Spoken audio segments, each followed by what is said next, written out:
जय श्री कृष्णा मेरे प्यारे सनातनियों, देशवासियों, देशभक्तों। अभी ये जवाहरलाल का ब्लंडर का तीसरा वीडियो है चैनल में। मैं टोटली 15 बनाने के लिए सोचा, फिर बाद में इंदिरा गांधी के क्या क्या ब्लंडर है वो बताऊंगा। हाँ, ये खानदान ने कितना हमारे देश का हित किया है वो एक के बाद एक मेरा प्रयास रहता है। अब कोशिश करता हूँ कि आपको ये सब पसंद आए, आपको ये जानकारी मिले। ये जम्मू एंड कश्मीर के जो आज तक ये प्रश्न सुलगता रहा है, क्यों सुलगता रहा है?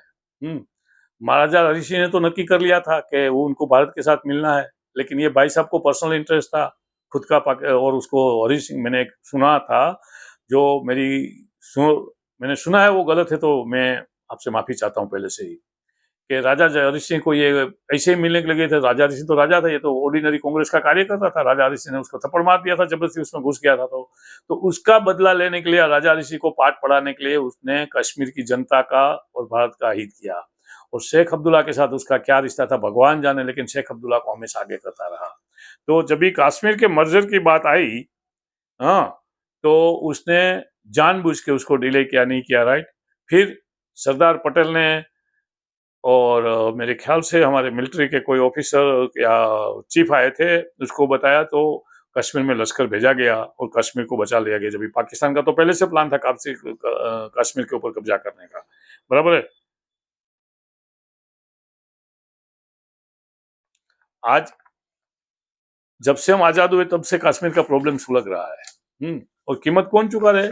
कश्मीर की हिंदू जनता। मुसलमान भी चुका रहे होंगे, लेकिन ज्यादातर कश्मीर की हिंदू जनता और भारत की बाकी की जनता, क्योंकि कश्मीर से टेररिज्म चारों ओर स्प्रेड होता था। तो भारत के चारों से और शहरों में बम धमाके होते थे, ये अटैक होता था, तो कौन मरते थे? निर्दोष लोग ही मरते थे।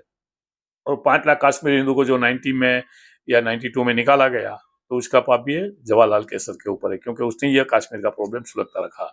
कश्मीर को सेपरेट स्टेट दिया, 370 दिया, 35A दिया। शेख अब्दुल्ला को प्राइम मिनिस्टर ऑफ कश्मीर कहा जाता था, अलग ध्वज दिया था, अलग संविधान दिया था, क्या क्या नहीं दिया था।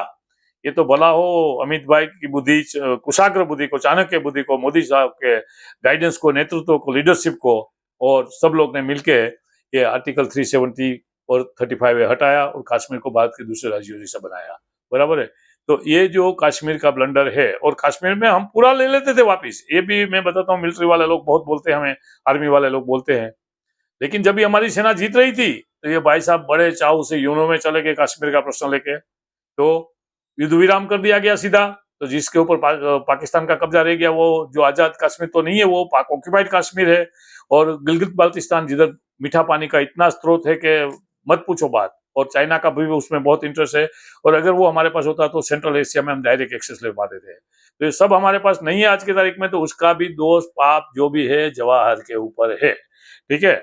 और जवाहर, इन्होंने क्या किया, अपना पीस कीपिंग फोर्स कश्मीर में रखा, उसका सारा खर्चा भारत के लोग भुगतते थे, और उसकी मजा कौन लेते थे? बाहर के देश लेते थे। हाँ, और ये मुस्लिमों का अपीसमेंट करने में इतनी कोशिश की गई कि उसको क्या क्या फायदे नहीं दिए गए। और जब से हम आजाद हुए तब से ये 19 तक, या नेशनल कॉन्फ्रेंस जो शेख अब्दुल्ला की पार्टी थी, फिर बाद में उसका बेटा फारूक अब्दुल्ला और उसका बेटा उमर अब्दुल्ला वो गादी पे आते रहे, और ये बाद में वो मुफ्ती सैयद मोहम्मद या जो भी था वो, और उसकी बेटी महबूबा मुफ्ती, वो गादी पे आते रहे, लूटते रहे अपना कश्मीर को। कश्मीर में गवर्नमेंट इतना पैसा देती थी, कोई कश्मीर का डेवलपमेंट नहीं हुआ, कोई कश्मीर में मुक्त चुनाव नहीं हुए। जो ये लोग चाहते थे वही होता गया, जो कांग्रेस चाहती थी वही होता गया, और कश्मीर जलता रहा, हिंदू भुगते रहे और सारा देश भुगतता रहा। तो ये भी पाप इसके ऊपर है कश्मीर का, ठीक है। अभी मैं इसके बाद एक दूसरा वीडियो आपको बताऊंगा, ये एपिसोड 3 है, 15 एपिसोड आएंगे। जय श्री कृष्णा, आपका खूब खूब धन्यवाद।